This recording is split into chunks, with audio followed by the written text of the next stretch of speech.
Hello guys, Afam here. We're looking at a vote for Heroic Larodar. We only look at Heroic and not Mythic, because we're gonna copy one of the Mythic strats from the early kills. But let's look at how the abilities look like, giving some insights on the movement and so on. So this fight has a couple of mechanics that just need to be understood. And once we know what's actually happening, it's probably fairly easy. But let's see when they pull. First mechanics are ads that are spawning. Apparently they spawn close to players, not always close to boss. But the general idea, I believe, is for the whole raid to be close to boss anyways. So we see the swirlies. I do believe we have to dodge them as well. I'm not sure if the swirlies actually deal damage or just spawn the ad. But feel free to test that once we're there. These trends have very little HP, so we can cleave off the boss. We can also cleave off the ad. It's probably not a big loss. They do have a cast that needs to be interrupted. Can be done by AoE CCs. We won't have a recall for that, just freestyle it. Once they're dead, they're healable.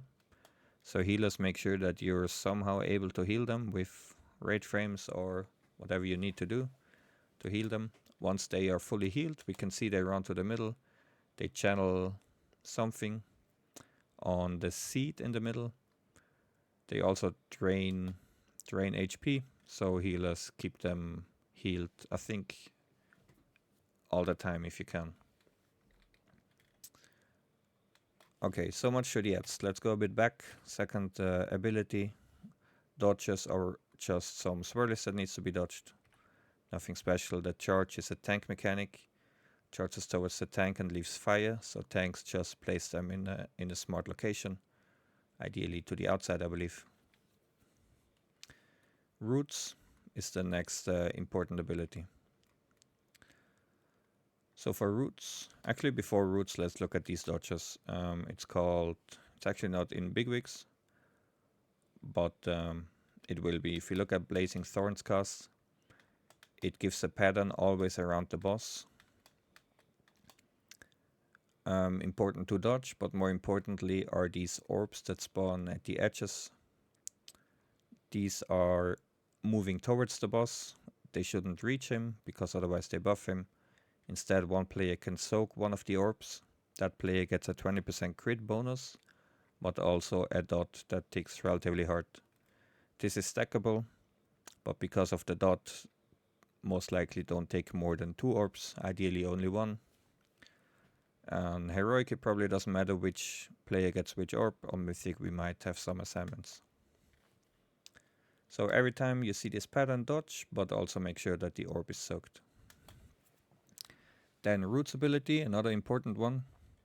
You can see it right here. This player has eyes over him, and we see roots. These roots are chasing this player. If he reaches the player, or maybe even one player in between, I'm not sure about that, that guy would get rooted and then chooses a new player. We can intercept this by spraying it with water, and we do that by right-clicking on the seat, and then you use the energy of the seat to spray water. This is not only used to spray the roots, but also to spray the fire if we need space. And let's just look at the visual.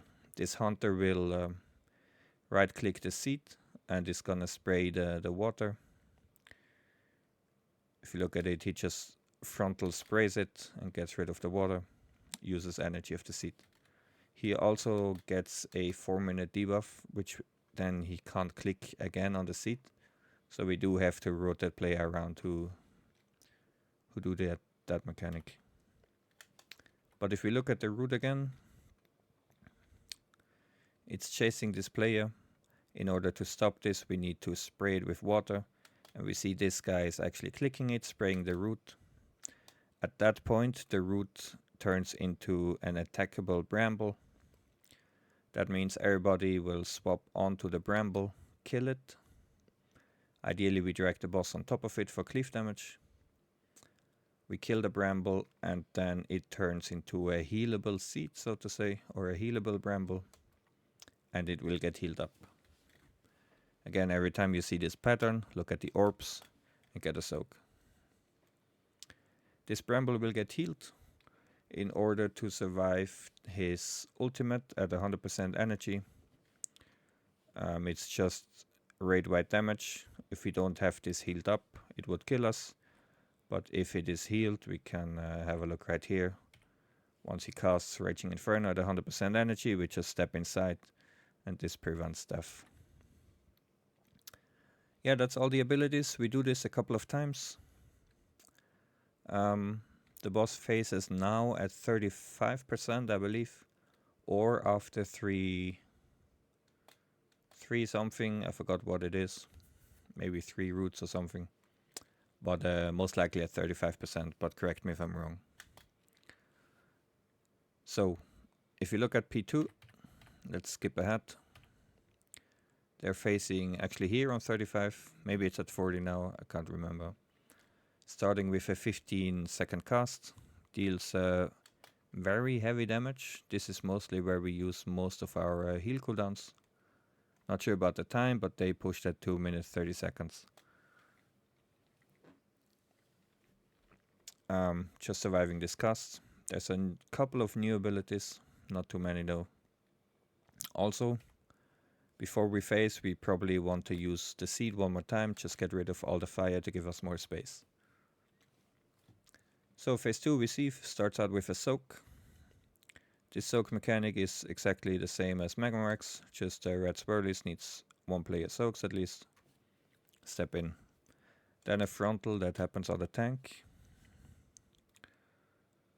That tank is not healable anymore, so healers don't bother about healing that tank. Instead, he's gonna leech HP from people around him. So tanks, whenever you need HP, just move into the melees and leech. Depending on the tuning, you might not want to overleech. I'm not sure how much it drains. Just know what's happening. Then we also see that ads are spawning. These ads are CCable, but I do believe instead of CCing, we are just gonna kill them early on. And once the boss is at like below 5%, we can just CC the last set of ads and not worry about them. These ads have an aggro table, so melees just be aware that if you engage them early, maybe as a warrior charge, they could slap you and one-shot you. Tanks, keep an eye out, try to tank them if they are close to the boss. And they also leave fire, so we actually do want to kill them before they reach the boss. I'm not sure how important the focus on them is. Maybe just attack them once they're close. Or maybe it's worth to actually have range DPS kill them as early as possible. I'm not sure yet. But yeah, those are all the mechanics. To double check, there's a good note from Andrew T. Sort of a TLDR from the boss, if you remember. P1 ads. We kill them, we interrupt them, they become healable. They stay healed while they channel their energy onto the seed. Then the seed, we click it when we need to, which is mostly for the root, but also to get rid of the fire. Remember, you can only click once in 4 minutes, so we rotate the players around. If we spray the root becomes targetable, we kill it, then we heal it, and we use that to survive the ultimate at 100% energy. If anyone gets rooted, we can probably freedom them in order to get out. And P2 mechanics, we've seen the soaks over here. We know to kill the trends, they have an aggro table. Tank mechanic, it's frontal, they're not healable, they leech health. And apparently players mid with red circles need to move out. I haven't seen that in the VOD, but should be fairly obvious. Yeah, fight looks pretty cool. Mythic is gonna be even more exciting with the seed, but so far too heroic. Thanks for listening, guys, and see you around. Peace.